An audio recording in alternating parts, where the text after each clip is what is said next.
Hello. My name is Benjamin Z. Miller, and today I'm going to answer the question, should an investor cash out refinance the equity in their home and or other investment properties to invest in multifamily? So someone has some equity in their home or maybe some other investment properties, and they are trying to decide the equity is just sitting there. Maybe I should take out a loan, borrow money, pledging these assets as collateral to repay the loan, and then invest into multifamily, maybe one or more multifamily apartment communities, and they're trying to determine if that's a good idea. Well, good question. First, don't forget to like and subscribe for more content just like this video. Okay, great. The answer is each investor has to decide how much risk they are willing to take. Each investor has to make that decision. Unfortunately, people often are focused on the wrong type of risk. For example, some people are constantly afraid of losing their home. They are always afraid of this, even though banks, in reality, are notoriously slow to foreclose and often will give you a loan modification if you ask for one.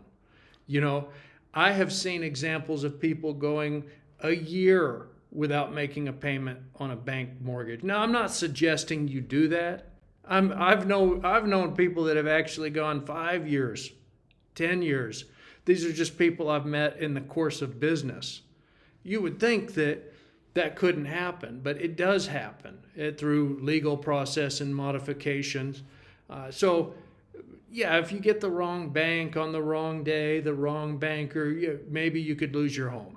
But you gotta really try. It's not as easy as people think it is.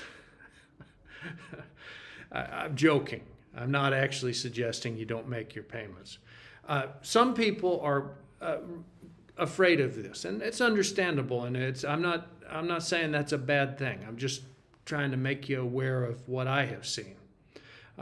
Rather than being concerned about the free and clear equity buried in their home, that is actually a lawsuit target depending on the laws in your geographic location, they spend their time worrying if they invest in a multifamily deal, they might lose the dead equity sitting in their home. Now, I'm going to tell you something that not a lot of people know, and this is a fact.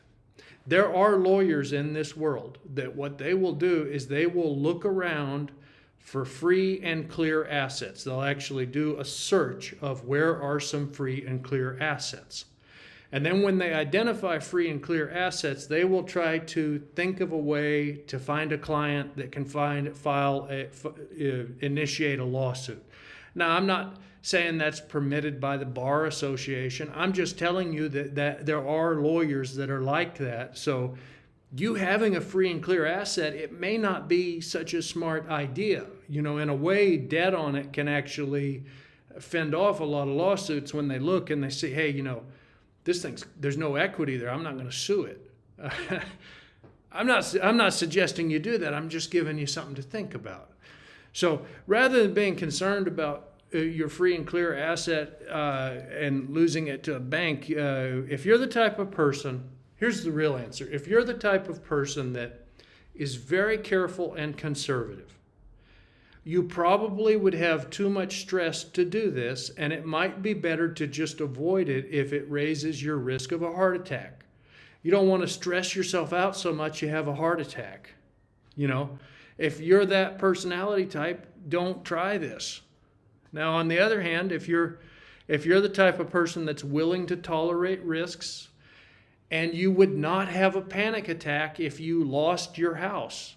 So that's a good one. Would you have a panic attack if you lost your house? If you're like, no, I'd just go get another place, or I'd go live with a friend. If that's you, then you might be in a position to take some more risks.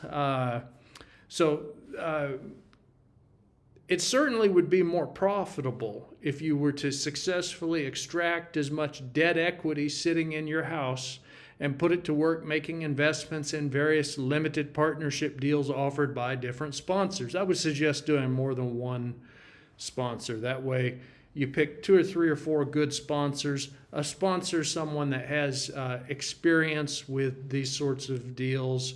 You want an apartment investor that's been doing this 10 or 20 years, that already owns several hundred or 1,000 units. I wouldn't invest in a new investor, unless it's like friend or family and you don't care about the deal. But you'll do better if you invest with experienced people. But really, the new investors that do the best in multifamily, they don't look for apartment communities to invest in on LoopNet, and they don't waste time buying duplexes or fourplexes. Nothing is more common than lost investors that move out of single-family homes and then make the next mistake of buying duplexes. Don't think you have to work hard to get rich in multifamily. You have to avoid doing stupid things. Playing around buying single-family homes or duplexes, for most, I didn't say for all, I said for most investors, is a waste of time and money compared to being a limited partner. If you're the type of person that wants to do things the easier and more efficient way, I created a group that can help you learn how to invest. My group, the Benjamin Z. Meller Investor Networking Group, meets every Sunday on Zoom. I created the group for new and experienced investors to network and make more contacts. If you would like to learn more about multifamily investing, you should join the Benjamin Z. Meller Investor Networking Group. Once you attend one of the Sunday meetings, you will receive a Google Sheets document with the phone and email of the other investors that attended. Before you do any investing, you should invest more time and money in your financial and legal education. I offer education and training to new investors, landlords, engineers, doctors and dentists, and many others that would like to learn how to enjoy the benefits of multifamily as quickly as possible. If that sounds interesting, contact my office by going to www.benjaminzmeller.com and fill out the contact form. You also can register at meetup.com. Just search for Benjamin Z. Meller. I hope that helps, and good luck with your investing.